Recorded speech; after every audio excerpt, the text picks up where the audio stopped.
The US Vice President J.D. Vance has touched down in Switzerland for talks with Iranian officials on implementing the US-Iran interim peace deal. He said they would focus on issues including Lebanon and ending Iran's nuclear program. Iranian negotiators have already arrived in Switzerland. Tehran earlier said it had again closed the Strait of Hormuz in response to Israel's continued strikes on southern Lebanon. The US military denied this, saying the strait was open. On social media, President Trump said there will be no tolls in the Strait of Hormuz, either now or after the 60-day negotiation period set out for further peace talks ends. He also suggests the US could impose its own tolls if a broader deal is not reached between the US and Iran during the negotiation period. Our World News correspondent Joe Inwood reports. This is Lebanon in the middle of a ceasefire. Clearly, it has not held. The latest village to feel the consequences of that failure was Kanarit. Local authorities say an Israeli airstrike killed 7 people. Qasim shows what he says is a section of the missile that killed his family. It was my in-laws' house, my wife's 2 brothers, my mother-in-law and her son. There were also 2 babies. One was just 1 month old, the other is 2 months old.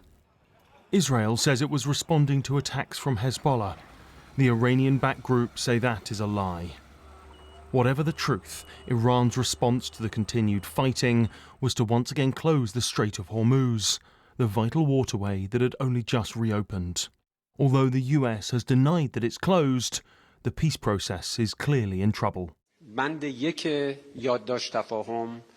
commitments are very clear: an end to the war on all fronts, including in Lebanon. We have honoured our commitments, they have failed. This constitutes a clear violation of the ceasefire memorandum. That will be the main point this high-level Iranian delegation will want to raise as they arrive in Geneva for talks.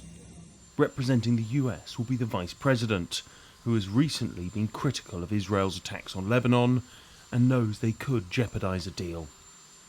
The big problem is that you have somebody will shoot and then somebody will respond, and you kind of have a chicken and egg problem where you've just got to stop the scene for long enough to get the ceasefire to hold.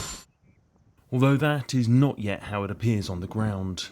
All sides know that before any of the technical details, whether over nuclear ambitions or sanctions relief, can be discussed, the fighting in Lebanon will need to come to an end. The last few days have shown that is easier said than done. Joe Inwood, BBC News. Charlotte Gallagher is in Jerusalem and explains how the conflict in Lebanon is so key to the success of these talks.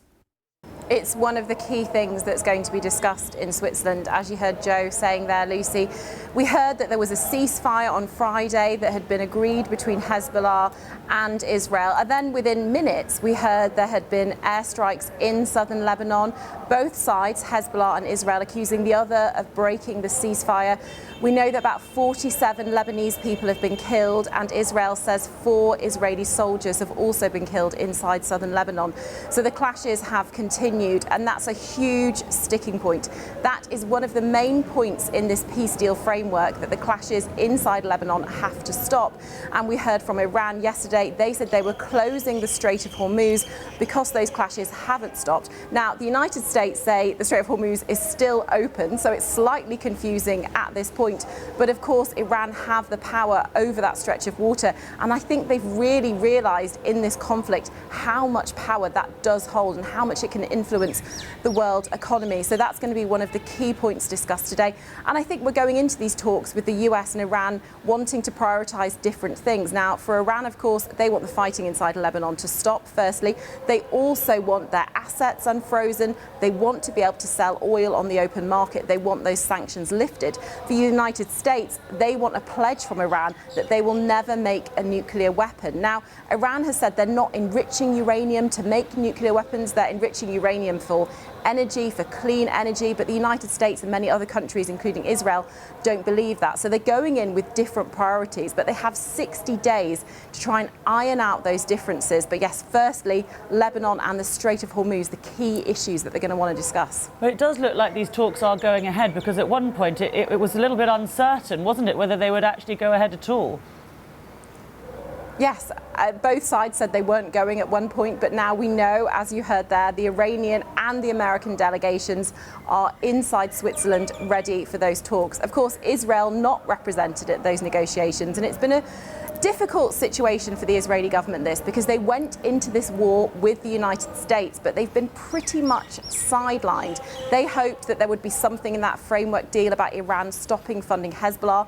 There hasn't been. Benjamin Netanyahu went into that war wanting regime change inside Iran.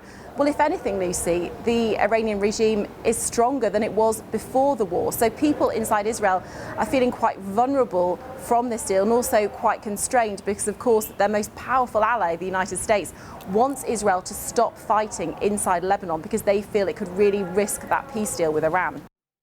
Charlotte Gallagher for us there in Jerusalem. Well, Abbas Milani is Director of Iranian Studies at Stanford University. He gave me his analysis of where the diplomatic issues are for the US and Iran. My take is that the more serious problem isn't whether it is right now open or not, but what Iran's real position is, because there are talks in Iran and Iranian media in the last few hours that says Mr. Khamenei, the new alleged supreme leader, has made it very clear that Iran will have monopoly control over the Strait of Hormuz, and it will collect money for it, and it will decide who shall go through and who shall not, and that it is, he says, a non-negotiable. If that is the real position of Iran, I think the issue of its temporary closure is but a beginning of a more serious problem. And yet we've got President Trump claiming that there may be US tolls that are enforced on the Strait of Hormuz. Well, I don't know what basis, what legal basis that can have. Even Iran and Oman's claim for trying to maybe get some kind of a service fee is subject to a lot of legal debate. But the United States claiming that it can collect money, I don't know of any basis where that can happen. And what are your thoughts on the prospects of these talks being successful? We've got this issue, of course, of Lebanon and Iran wanting the fighting to stop in Lebanon. We've got the issue of Netanyahu and his domestic pressures and the influence that has on the situation on Lebanon. What are your thoughts on the prospects for these talks being successful? My assumption is that in spite of all of this pyrotechnics and verbal jousting, both sides want a deal. Well, I don't think Iran wants a resumption of the war. Certainly Mr. Trump doesn't want it. Iran is in desperate need of economic relief, sanction relief. They're going to make a hard bargain because domestically in Iran, there is a minority, still a vocal minority, that believes that there should be no negotiation, that Iran has won this war, that it has defeated the US and Israel and should begin to collect the damages. That radical position, I think, accounts for some of these verbal jousting and the threat that was made by one Iranian commander of the IRGC. So my sense is that Mr. Trump also very much wants to have a deal. Iran wants to have a deal, and they both want to declare it as their victory. They both want to say that the other side has made all the concessions and they have made none. Abbas Milani from Stanford University.